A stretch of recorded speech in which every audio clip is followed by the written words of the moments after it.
Here comes the medical music review of Ed Sheeran, Shape of You. Let's do it. Boom, bum, boom, boom, bum, boom, boom, bum, boom, boom, bum, bum. That's got a good beat. You know, if I think about it,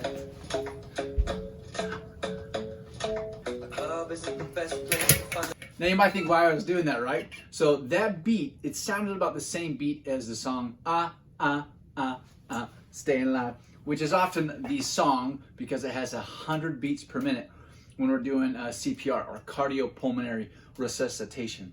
Anytime you have a code blue, which is cardiac arrest, and we start doing chest compressions, and the recommended rate of compression by the American Heart Association is 100 beats per minute. And so that song, this is pretty close. And if I do a quick search, yeah, 96 beats per minute. So Ed Sheeran, you're right there, man. Good. Okay, moving on. Me and my friends at the table doing shots, tripping fast and then we talk slow.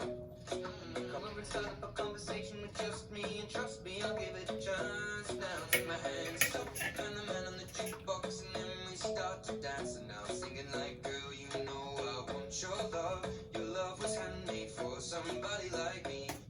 You know, boxing is a phenomenal example of the nervous system's power of proprioception. So proprioception is the body's awareness of itself within space, all right? So this information is interpreted by what are called proprioceptors.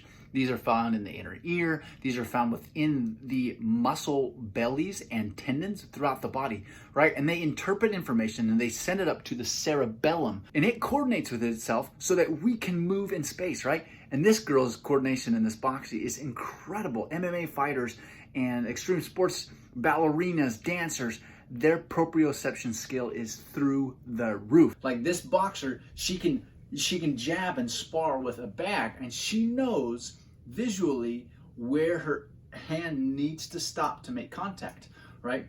Her arm knows that at this point is where contact was felt the last time she punched, okay? And her brain interprets that, so she doesn't punch too far, she doesn't whiff it, right? And it shows us when she's sparring with this trainer. A good example of proprioception is like when you're about to walk through a door and someone opens that door without you realizing it, right?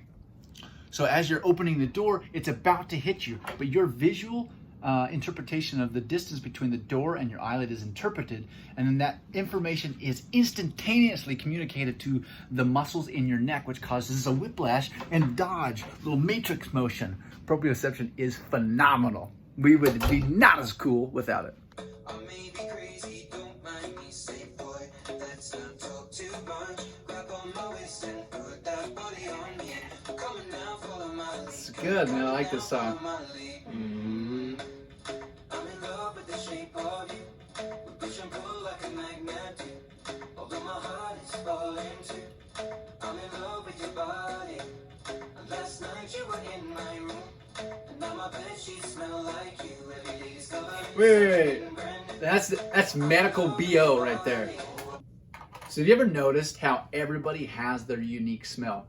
Growing up, I would always go over to my best friend's house who lived across the street, and they all smelled like, they just had this unique smell. Have you ever noticed that? Your friends, it's not a bad smell. It's not like teenager BO smell, but each family has their unique perfume, their unique almost smell to them, their clothes, their food, their cars. They all smell like that family, and there's a reason for it. So let's quickly review how smelling works, right? So when we take a deep breath in and we catch a whiff of something, whether positive or not so pleasant, right? It is actually because of what are called histocompatibility complex proteins, right?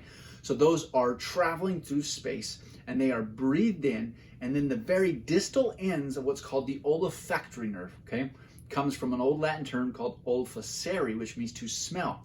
So these little histocompatibility complex proteins, they travel, they are then basically make contact with the distal ends of this nerve, and then our brain is then interpreting that aroma, and then we are able to smell. It's freaking amazing how awesome our body is. So why do certain families or friends or group of people smell a certain way? Because it is genetically predetermined, okay? So these complex histocompatibility complex proteins, They are genetically coded, okay? And a lot of them are aerolized. So they're emitted through sweat and urine, and they are aerolized, and so they are emitted throughout the air, and then we smell them. So that's why my best friend had a certain smell, and all his family smelled a certain way, because they were genetically the same, okay? They were programmed to all smell like that. And that's why I smell the way I do. It's freaking cool. And that's why Ed Sheeran smelled her on his bed sheets.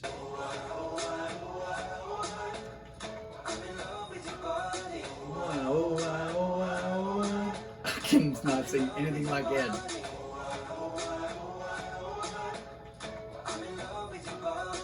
Oh, so she's eating a salad, and he's got deep fried chicken wings and French fries.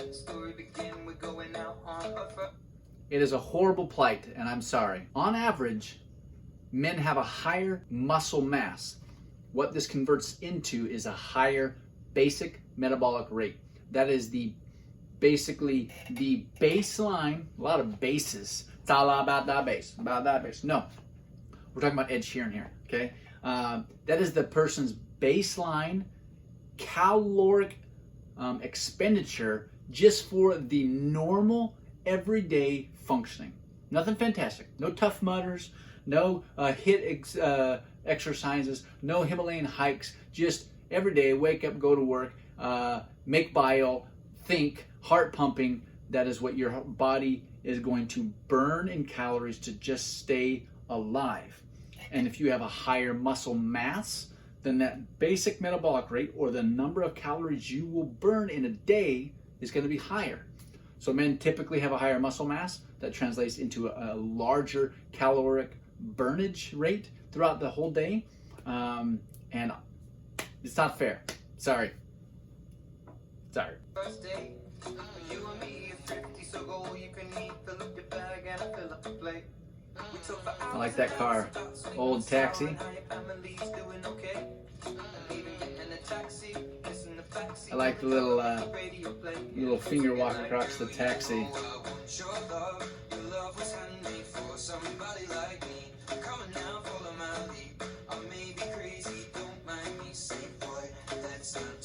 Dancing is an excellent form of exercise.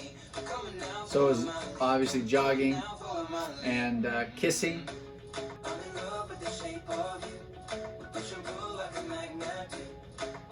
So she left him behind something, I'm not sure what.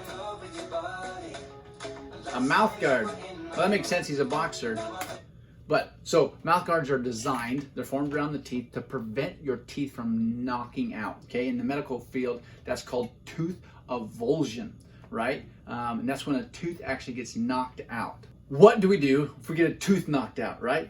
Our proprioception's not clicking, we get knocked by the door, maybe someone gives us a blind left-handed hook, okay? What do we do? Current recommendations are get that tooth back in by a licensed and trained medical provider as soon as possible, right? So they estimate at least every minute that tooth is out, the risk of it not growing back reduces by 1%.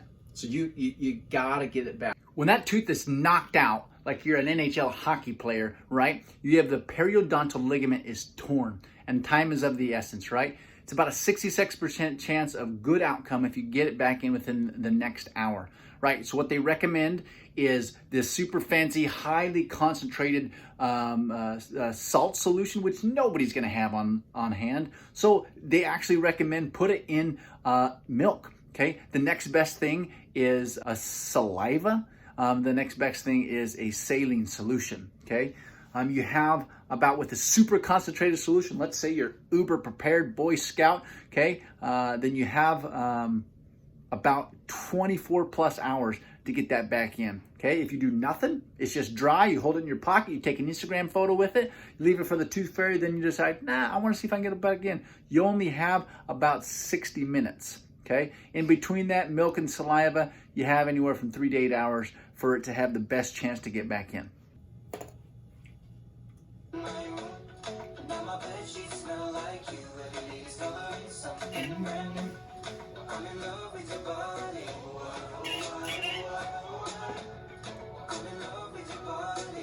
I didn't realize how many tattoos Ed Sheeran had.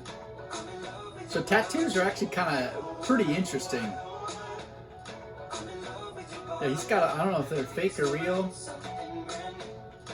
But tattoos are pretty interesting, right? So now our body, our skin, right? We've got two major layers, okay? You've got the epidermis and the dermis. Epi means upon. So you've got the dermis, which is the base layer of your skin, okay? It's what you don't see.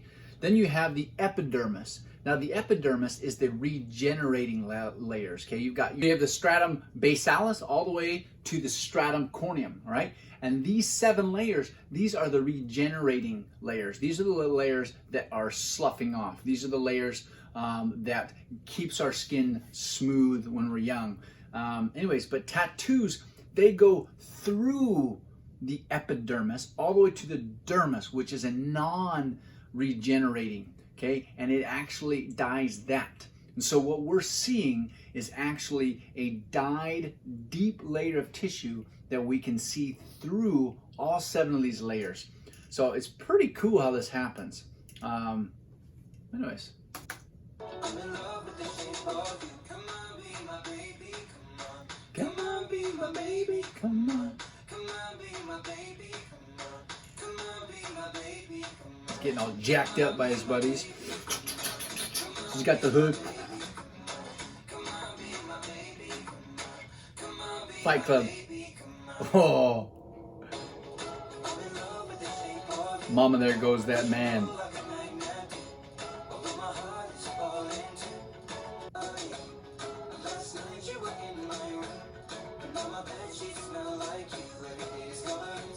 And I've done this sumo suit, they're really fun.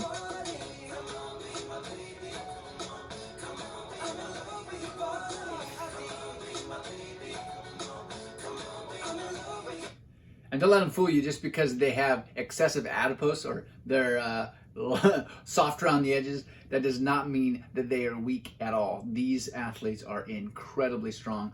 Tap out. Victory, he says. And then here comes the girl. Flying kick right to the face, to the kata. And he's stuck on his back like a turtle.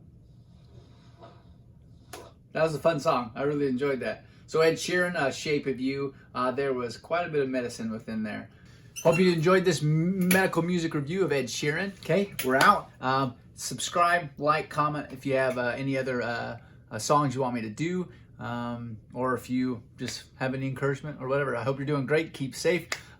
Peace. Noggin. Butterfly kisses. Squid fingers. I'm in love with your body. Last night you were in my room, and now my bedsheets smell like you. Every day discovering something